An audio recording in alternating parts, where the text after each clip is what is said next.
Welcome to People and Purpose, the podcast where we explore the values, insights, and commitments of purpose led leaders shaping a positive future.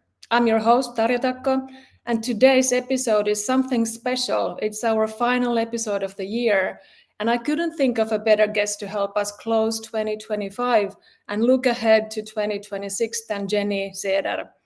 Jenny brings a very special blend of experiences from driving global strategic HR and transformation in complex organizations to advancing humanitarian work at UNICEF to leading culture and leadership development in a fast changing environment.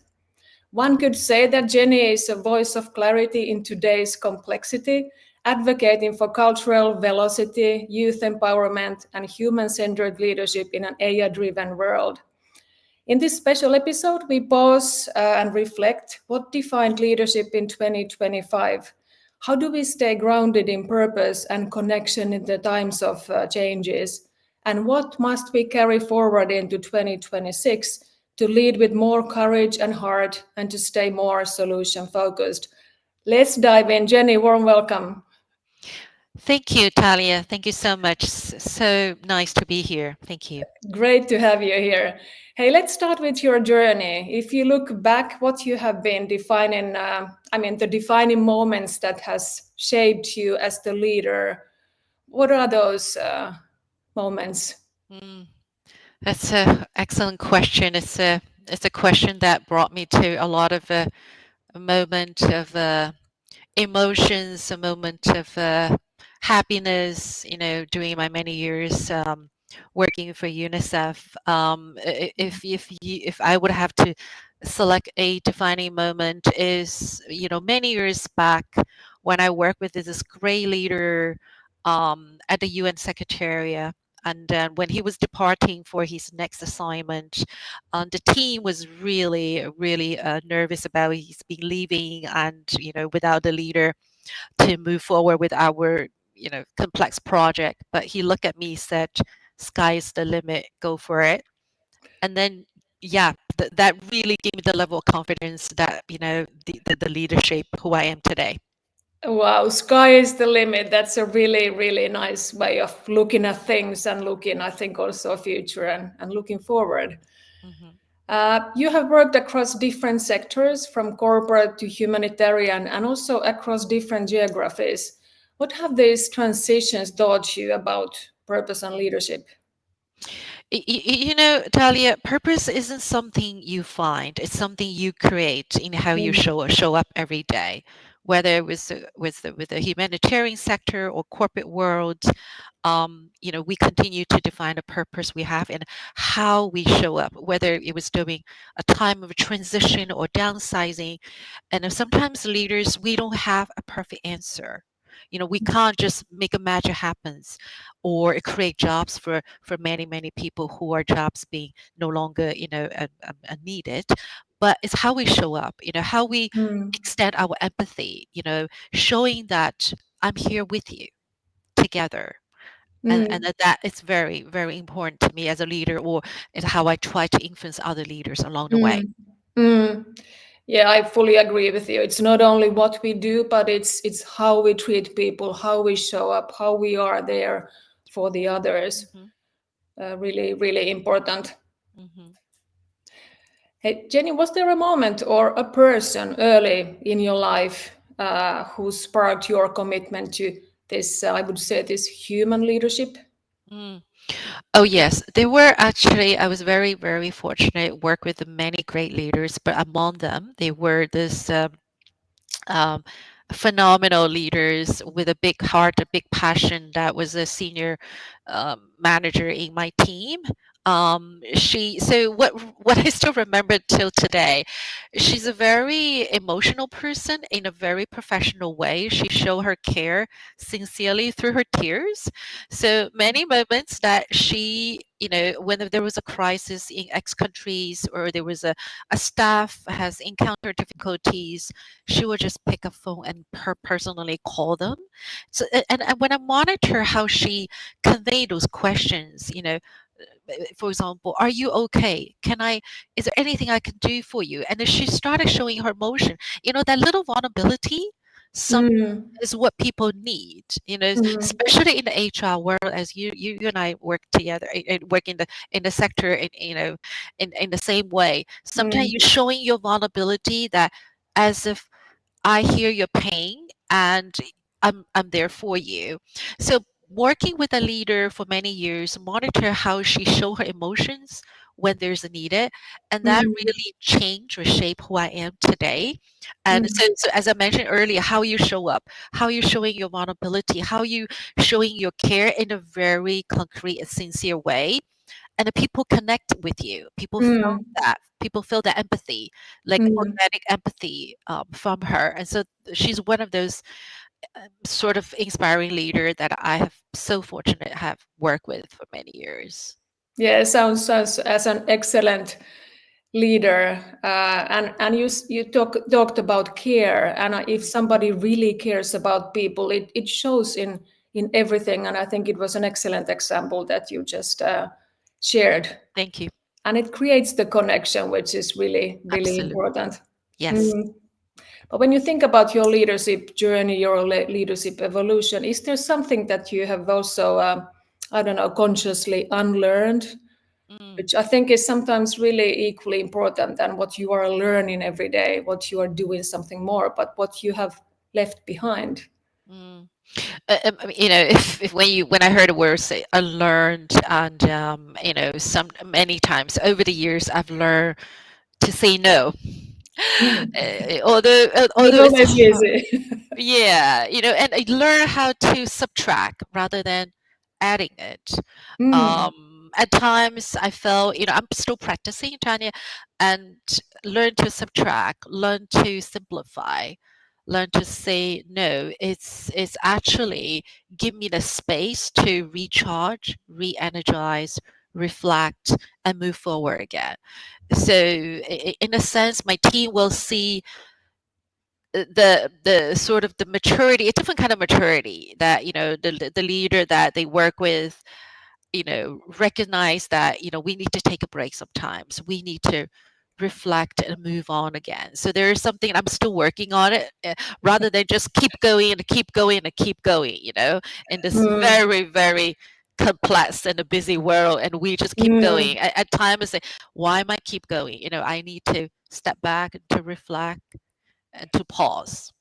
Mm. And that is so important, really, to pause, to reflect, and it is really difficult in Mhm. this busy world. So I don't know if you have any personal tricks or tools how you manage to do it yourself. I work with a lot with young people, especially the last year or two, and I think we mentioned earlier, how do I want to show up now? My focus is more on young people. How do I want to show up as a role model sometimes, more as a friend? you know, when I feel that I'm talking to a 20-year-old, or Mm. actually I was working, in a summer program, and sort of practicing world leadership with a 12-year-old, and it was fantastic. And then there's something that I wish everyone have an opportunity to try, because Mm. coming from them are pure, energetic, innovative, sincere, organic, and it's just like I'm taking all that in while I'm working with the young minds, younger Yeah, minds. And yeah, it's just fantastic. I feel like every leader, and especially the senior leader, and that's why UNICEF, we kind of pilot a reverse mentorship program, for yeah, example. We want to encourage a senior leader work with a young employee, and then to yeah, learn from them. And they used to laugh with me and say, oh yeah, we felt so much younger, from the heart to the mind, when we work with young yeah, people and they influence each other. And I think that's a fantastic yeah. experience. Yeah, it's so inspiration, and you mentioned the reverse mentoring. It's also Mm, something that I have been introducing to an organization, mhm, and there mhm. were some hesitations in the beginning that how can we, shift the Mm, roles? But as you mhm. also said, I think everybody were really finding that experience inspirational and refreshing. So really hearing those views from the younger generation. Yep. What are you, if you were to summarize, what are you hearing from younger generations?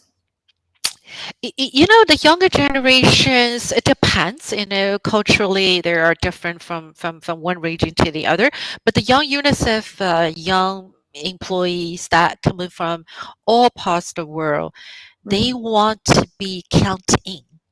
They often telling us that wherever the capacity they're doing now, especially when the organization has some level of a hierarchy or mm, authority, and then sometimes they feel that they're not counted in as if they could be the co-creator of the project. They could mm, be somebody who bring tremendous contribution. So mm, my message to the senior leader always, let them in. Let them in, and we could learn so much from the young people. So they want a voice to be heard. They want mm, to be counted in, and they are staying committed to implementing the change. So I feel that world needs to really open our mind and our heart and will to mm, let young people in, because that's how I work with the young people or with my daughter, because I feel that if we are co-create together cross generation, and the impact is going to be huge. mm, Yeah, whether it's in organization or in the family setting or in the mm, university, but bring them in as how you want it to be when you were mm, younger. mm. Bring them in and give them the voice. I think Voice. that's really, yeah, really nicely summarized. But if you were to also reflect a little bit the leadership that the younger generation really wants, how would you how would you define it compared to maybe the traditional models? Oh, wow. Okay.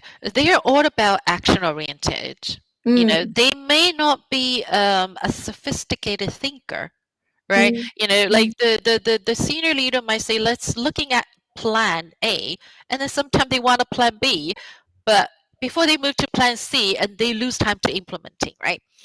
Um, but the young people, they're fresh out of college. Many of them, they're all about taking the action.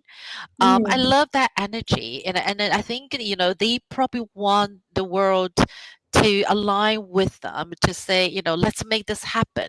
So they don't want to just hear about all the plans and the concept, paper or the approval process. They just wanted to make it happen, and then we yeah, can balance the both sometimes. yeah, It depends on the culture of the organization, I guess. And they yeah, want action oriented leadership. They want yeah. leader to listen to their voice. And I think innovation is another thing. Mm, They're all about creativity. Young people bring great ideas, so they will work so well in a culture that embrace creativity, embrace innovation. um, mm, and then the leader with the innovative mindset is kind of leader they will work with very well. mm, mm. That sounds good. And Yeah. innovation is new ideas is definitely Yep. something I think we all need, and I think it's something that here in Finland it's desperately needed. Hmm. Hey, I think it's a good time to pause a little bit and reflect with you. 2025. What stood out to you in the way leaders? I don't know if you can summarize what stood out, how leaders showed up this year. How would 20 2025 2025. this? Yeah. So from where I am, the UN organization, we have gone through massive transition, massive transformation and change. Mm, I have to say there were a sense of fatigue, especially during the countries who are going through massive change from people from different level, including the leadership, because it's a really a tough time. When you have mm, to downsize in an office for up to 20% of employees. So I have sensed a sense of fatigue from the leaders, mm, and I've sensed a little bit of the loneliness also, because when you are leading a really difficult transition, right? Because you're becoming overnight an unpopular leader. mm, And many times, employees or staff express their dissatisfaction towards the management, etc. So during the tough time like this, and I I was hoping I will witness a lot of resilience from the leader and compassion, resilience, compassion at the same time, because they have a transition to accomplish, but they Mm. also have to see every number behind every number. There is a human face um, Mm. when they're going through the transition process. So it's been quite challenging. Mm. And I think in the transition, it's exactly what you talked about, how you show up, how you lead the transition, how you lead the transformation, even when it's very difficult decisions. And as you Yep. said, behind every number, there is a person. Yeah. Mm. Yeah. Well, can you say what are some of the core values that have been guiding you within this transformation and this, well, Mm, the year of 2025? And mm, is there something that you had to let go? mm. Oh yeah. It's a this is a very insightful question, Talia. Thank you. Um, core values guiding me. Again, I'm a empathetic leader. I think I feel, when you work in this field of HR, H stands for human. So I want to aspire to become a human leader, and that's how I Mm. influence my other leaders around me. So the core value stays, when no matter how much transitional change process we're going through. Again, as I said, behind every number there's a human face, but it's very difficult to practice sometimes when you have a tall order Mm. to cut 20%. That numbers matter a lot to the financial side of the business. And how do we, me as a person and as a leader and some different capacity, to still show up with empathy, and I live by for it, because every conversation we had with our staff, it's Mm. a it means a lot to them when they feel someone is listening, when Mm. they feel that although their job is no longer required, but they value their contribution is recognized. So Mm. I always, even if we have to exit some staff, I always want to contribute my part to make them leave with dignity, make them to, once they move on to the next chapter of their career, I want them to remember UNICEF. It was a caring place that they have worked for the last 15 years, rather than, hey, you know what, I can't wait to leave this organization because they treat me, Mm. they don't treat me as a human, so I try my best to managing to really embrace, recognize every single Mm. member's contribution, and I live by that core principle, the Mm. the empathetic way to managing transition. We call it a human-centered way of managing transition. And I Mm. think it's fundamentally important to me, and it's how I hope leaders around the world will continue practice. And the good news is, in my organization, we have a lot of human leaders, whether they're working in a very difficult, challenging country office, or going through the transition as we talked about, but they stood tall and they tell their people it's got to be okay, we're in this together, and your value really matters to our organization. So Mm. I love how you are talking about it because I think that's the core of HR. As you said, H stands for human, um, and I love how you're saying that you have actually quite a lot of leaders that have that human-centered yeah, leadership and the right way of treating people. Mm. absolutely. Yeah. Mm. Hey, if we talk a little bit about AI and maybe the concerns around it, and there is a lot of talk now on AI, and Mm. it's definitely going to be transforming how we work. But what would you say that it does not replace? So this is a great question to kind of link back to what we talked about. What AI doesn't replace Mm. is the human element, Tanya. It's that picking up the call to to sort of talk to your staff who are going through a difficult time. Are you okay? Right? I don't think AI can replace that. AI might force us to focus on what actually matters in leadership. I think it's deeply human Mm. things we've always known were important, but deprioritized because we were too busy with tasks AI can now handle. So I think a leader needs to be very conscious about not to let AI replace that human emotions, that human empathy, right? Mm, And actually, frankly, to be honest with you, what scares me is that organizations might use AI as an excuse to avoid hard work of a human leadership. I hope not, because that human leadership stays even in mm, AI stage.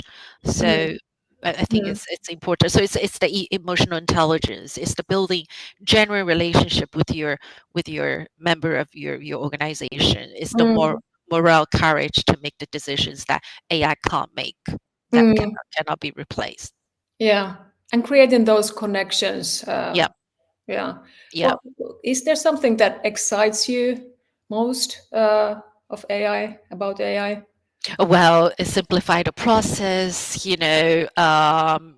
really saving us incredible amount of time to Mm, focus on the core things. mm, Is, and I mean, I don't know what's your view on, the topic of human connections, right? If AI can replace a lot of the redundant work, and then we will have a lot more time to connect again, yeah, human to human. yeah. you know What matters the most? Yeah, absolutely. Fully agree. Absolutely. Yeah. Fully agree. Yeah. Yeah.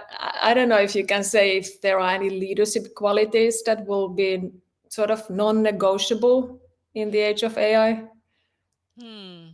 The non-negotiable, quality, I think in the age of AI is still have to maybe recognize or recognize the value of a human. you Mm, know this is a little bit of a sort of like a twofold meaning, like, the human capability versus AI, right? I feel as a leader, yeah, just show your vulnerability and so honest about what you don't know, a willingness to make them to admit, mm, you know and it's, for me, it's non-negotiable skills that we need to mm, continue to carry on in the AI phase. And it's got to be a massive transition for all of us, including myself, as we move along. mm. um y- Yeah. you know Yeah, but thinking it positively, there's a lot that we can utilize and take the most of it, but yep, still remembering that the human is in the core and the yep, connections is yeah. definitely, yeah, something that is needed. Hey, you've spoken about also about cultural velocity. How do you define it? So to me, and I mean, there's many different ways. To me, cultural velocity is the speed at which culture is changing. Mm, In society, in a workplace, or in how people think about work and what they are willing to tolerate from the organizations, right? So societal culture is moving faster than organizational culture. And people's expectations are shifting rapidly about flexibility, purpose, and how mm, they want to be led. So every day we're going through a culture shift. You know, the depths of deferred gratification in careers. People used to wait and to pay your dues and get reward later, but that's over. That culture is over. Um, mm, if you can't articulate why someone's work matters now and how they are growing now, you will lose them. You will lose the talent. So it's a constant change. It's constant adapt to the shift that's happening around. mm. So yeah, that's my version of culture velocity. And that this is something also maybe as part of the culture intelligence that I'm also mindfully embrace that in the work I do, especially in international organization. The culture intelligence is one of the key important integrate as part of the integrated intelligence that I'm working with many leaders and also try to educate the young people to Yeah, embrace that. yeah. And the culture is really really important, but it's still something that is it doesn't change easily. It's No. not changed overnight. So I don't know how organizations can keep up with these cultural shifts without losing their positive Mhm. core. Mm. It is the most difficult piece, and I think in the HR world, sometimes we don't want to touch to talk about the culture because it's just so hard to shift it, and then that links to the mindsets, right? It's all about Mm, mindsets. But maybe Tatja, one way, after many discussion with many colleagues around this topic, we might see some hope when we have an organizational senior leader leading the way, modeling, you know, mm, mm, the kind of the leadership or kind of the new culture that organization aspire to have. It mm, starts from the top. For example, to give you very quick story, we often heard some senior leaders, when you're managing a workforce of over 500 people, you probably don't have time to recognize everybody's name. But we do mm, have few leaders, believe it or not, working in a very complex emergency countries, but they know the names of their employee by mm, heart. And mm, that role modeling is mm, phenomenally important to shift the culture so that his management team will do mm, the same to recognize the value of the individual employee in their respective team, and the kind of like having the ripple action. mm, So I think it starts with the top if you mm, want to change any behavior, any culture, but that leadership has to be really committed, organically want to mm, see the change for the organization. mm. But not easy to shift the Yeah, culture, as you know. yeah. But that's an excellent example that everything starts from the top, Yep. and yeah, leading by example, walking the talk. That Yep. is something that then has the positive impact and the ripple impact Hmm. in the organization. Absolutely. Mm. Is there any cultural shift that you think leaders are still underestimating? Mm. Um, well, maybe back on the topic of AI. How a leader is going to lead the culture of the team in the time of AI. I think that whether it's a mid-level manager or senior leader, they not only will have to lead the team, also have to lead the team to be able to adapt AI. And then, I mean, what I mean by adapt doesn't mean they will recognize AI will be replacing everything, but even Mm, appreciate more of the human value, you know? So that takes a little bit of a new kind of leadership. The one is forward looking, embrace the new technology, have innovative mindset, but also, once again, recognize the human value in their mm, respective team. mm. Yeah, Yeah. It, yeah. mhm. Jenny, I love how you also talk about leading with the bigger heart. Uh, I don't know, we have been, of course, touching upon this already, but Mhm. what does it mean to you to lead with heart in a time, if we are also now focusing in the times of complexity and Mhm. crisis? Yeah. So this is a $1 million question, Ty. Yeah, this is a topic. Many of us, including you, I believe, we practice, we influence our leaders in organization, leading with a bigger Mm, heart. mm, Leading with a bigger heart brought me back to scenarios that, as I mentioned, when organization or ex-country office in UNICEF going through massive change, and that leaders show up with empathy, with "I hear you, I'm here for you," organically, sincerely, coming from their heart.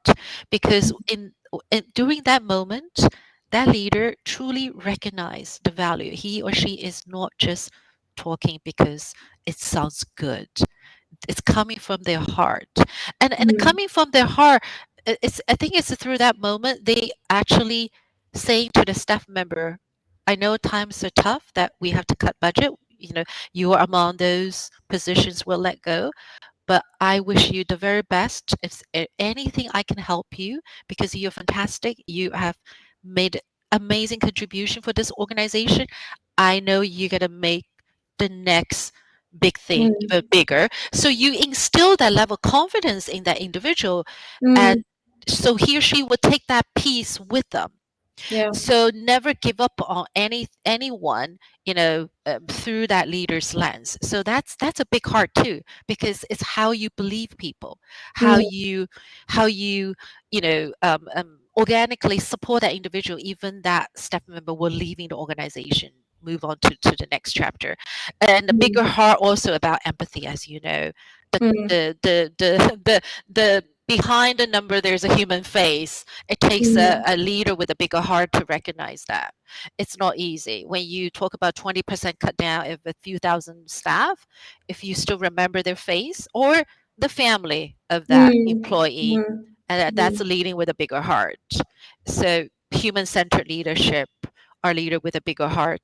And also, the last thing I want to mention is leading with a bigger heart. Also, the health of the individual is aligned or support the health of the organization, and that is a bigger heart too. Leader who really truly care about the you know the result of organization, they equally care about the people, because these two are linked. I Yeah, hope. I Yeah. really, yeah, I really like how you say that, because it's what I'm always saying is that Mm. if you treat people well, if you have the human-centered leadership, you will get the results. Yep. Yep. Mm, mm. Hey Jenny, let's look ahead to 2026 and beyond. If we sat down again in 1 year, what would Mm. you have? What would you hope we are celebrating in leadership? Hmm. Hmm. Great question. Not easy. I hope, if we looking back, I hope for some organization, such as a really large bureaucratic organization, we can say, you know what, looking back, we finally stop just administering policies, we finally start building organizational capacity and caring for change. These are the results I would love to reflect on, Hmm. rather than we're just, I mean HR community, just play the role as implementing party, implementing or complying with a policy, because I know it gets really heavy sometimes. So what I'm hoping to see is moving from compliance to strategic workforce development, having hard conversation with the business leaders about talent gaps, succession risk, cultural issues, and not just reporting matrix. So these are, yeah, what I So, hope to see. yeah, so focusing more on this strategic Element of marine the, or strategic HR. yeah, yeah. And maybe you already answered, but I Mhm. wanted to also ask you, how should HR evolve when looking ahead to 2026? But I think you Ooh, maybe yeah, summarized that already quite well. yeah. No, well, okay. That's well. I don't know if all HR will agree with me, but I think HR, especially HR leaders, need to be comfortable with ambiguity. The old Yeah. model with the standardization, consistency, probably is no longer useful. The Mm, new HR, and I call it HR 3.0, believe it or not, because I think I mentioned to you, next Thursday I'll be presenting at Madrid in one of the UN conference, talking about HR 3.0. It's the new model that requires human-centered approach, customization, and adaptation. So this might be a little bit uncomfortable for some level HR, for who are used to building the function around policies. So that's a little bit of uncomfortableness, that's stepping out of it. But also HR, I hope we will get better at saying no also. No to not to people, but no to initiative that burn people out, mm, and a no to unrealistic expectations, a no to the leaders who want HR just to fix people problems, to move them, to move them away, to move the people problem away. yeah. And there are actually leadership problems, not people problems. Mm, So that takes courage for HR to say no, mm, you yeah. know. Yeah. So is it right to summarize that they would become more business partners? So it's the partner role where you can say no, where you really can drive actions Mhm. that has an impact, where you really are around the same table, focusing on the business Yep. critical matters. Yeah. It's a different way of influencing leaders that when you look at Mm. the numbers, yes, it's important for your business bottom line, but without the people, you got no bottom line. Yeah. And Yeah. we are constantly balancing the both. And it's a way to influence them to focus on the people, because Yeah. sometimes the blind side can get in their way. Yeah. Yeah. Yeah. One more question on 2026. What do you hope people and purpose-driven leaders carry into 2026? Maybe, well, okay. So purpose-driven leaders, they already, it's a good news for the organization because they're focusing on people and purpose, and which is this great podcast that you are leading it, but also courage, right? Um, Courage maybe that brings from 2025 the massive change. Continue to be the courageous leader. Sometimes they have to make the difficult calls. Mm. Sometimes they also have to admit it. Hey, you know what? It's not working, Mm. and then they need to have the courage to let go of that ego. Mm. And when you let go of that ego, and then you stay humble and human, Mm. and Mm. that's not easy for Courageous every leadership. courageous leadership. Mm. Mm. Yeah. Maybe that's the one. And now we are moving into quick fire chat. So asking these sort of quick questions. And there is a question, what is a word that you want to bring into 2026? Maybe it's the courageous leadership. Yep. I don't want That's to put words into your mouth, but I think it sounds. it sounds like it is a courageous because I've witnessed a lot of leaders, as I mentioned very earlier, the conversation in 2025 or it started 24, leaders going through massive change themselves, and they become very fatigued, and they're testing their resilience sometimes. So I would like to see them to be courageous leader, to continue to stay human. To be courageous is to, despite what's happening, you stay Mm. to be humble, stay to be human, because that's what you believe, that's where your principles. Mm. Um, Maybe not easy for everyone, but that's what I'm practicing. Sounds excellent. Uh, what is human leadership in one sentence? Uh, well, it's hard to be one time. I'm gonna try. The human leaders, the leaders leading in a way, they constant acknowledge people are the whole human beings. They never separate them.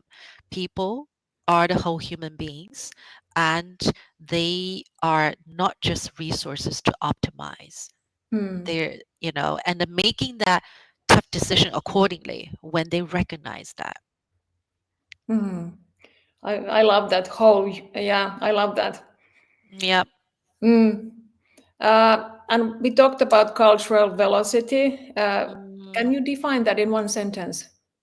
Yeah, it's the speed. It's the speed the world is changing, and then the gap between that change and how fast Mm. organizations are willing to change Mm. to adapt the speed. Yeah. So it's really all around the speed, Around the adaptability. speed, adaptation, and Yeah. people focused, right? Because that's the core. Yeah. While we're adapting, we have to have the human centered approach, keeping in Mm. mind. Mm. So it's like almost like a symphony of, while we adapting the organizational change, and we could be HR community, we could be the leader for the organization. We have to kind of keep our core principle, Mm. human front, human centered. However, we Mm. change, yeah, to Yeah. adapt. Yeah. Is there a book that has shaped your thinking, maybe this year, or Mm. I don't know, throughout your career? So, so the book that I mean, I love when you ask the questions, because a book can change lives. So there was one book changed my life when I was doing my PhD. It's called Theory U. The author was Dr. Otto Schermer from MIT Institute, senior lecturer from MIT Institute. What really sort of transformed me, that book was, the book is a management book, but it touched on politics, economics, and also a lot of human-centered approach about the people, society, the purpose. an organization, and also put the innovation at the center of that discussion, so Mm, that it helps us to juggle, balance, moving, adapt to change at the speed that world is moving. Also, to never lose the human centered approach to put the people in front. It's a fantastic book. It's called Theory U. The U is opening the will, opening the heart, opening your mind. mm, So the heart, the mind, the will is the center of everything. And then, if anyone is interested to read that book, I will just kind of give the person 2 cents. It's got to be very difficult to read. It's a book hard to read, but mm, once you embrace some of the concept, i it's a lifetime transformation. mm. So I do recognize a lot of young people to read about it. Yeah, yeah. Sounds very, very interesting. Thank you. Uh, Jenny, is there a message that you would share with your 25-year old self? Oh, 20, 20 25 old self. You mean Mm. myself, right? Yourself Oh, when, yeah, yeah. when you were Well, 25 years old. there were many messages, but if I have just one important message is be patient. Mm, When I was 25, just like any other 25, I just want to go through the world, you know? I mean, when you started your career, and mm, then you just want to prove to the world you're worth it. But be patient, meaning let the impact to prove you're worth it. The impact that when starting 25, when you start building to change those around you, to change, not say changing the world entirely, but to change the community, to mm, to change the lives of those around you, mm, that you accumulate, so you start building up, and that's the impact that will define who you are. So be patient because that takes lifetime to build up. Um, mm. I wish I knew then, but I grow. Yeah, Yeah, and I love how that also connects how you talked about the youth in the beginning, that they are very action oriented. They want to see things happen and yeah, they want to get things done. And now maybe you would also say to them that mm, sometimes it's good to be patient. yeah. It Mm, will. Yeah, yeah, and intentional. That word intentional. has been Yeah. a word for me for 2025. Intentional. Mm. Hey, final question. What gives you hope right now? It's the people again, Talia. The hope that when you talk to your employee or staff, Mm, you still, despite how difficult, you still see that optimism and positivity showing their face, and then that moment, we can do it together. So that's the hope um, that we, no matter what, the human has the human capability to stay positive, to change things, um, to change the world, and also youth. Youth give me mm, hope, but maybe just because I've been working with youth lately, just incredible to see someone just came to you say, hey, I have this project, I want to change a girl's life in one of the islands where I come from, and mm, that gives me a lot of hope, because young people are impact driven and social mm. conscious. So that's the hope for me. Yeah, we can do it together and be impact driven. Yeah, Wow.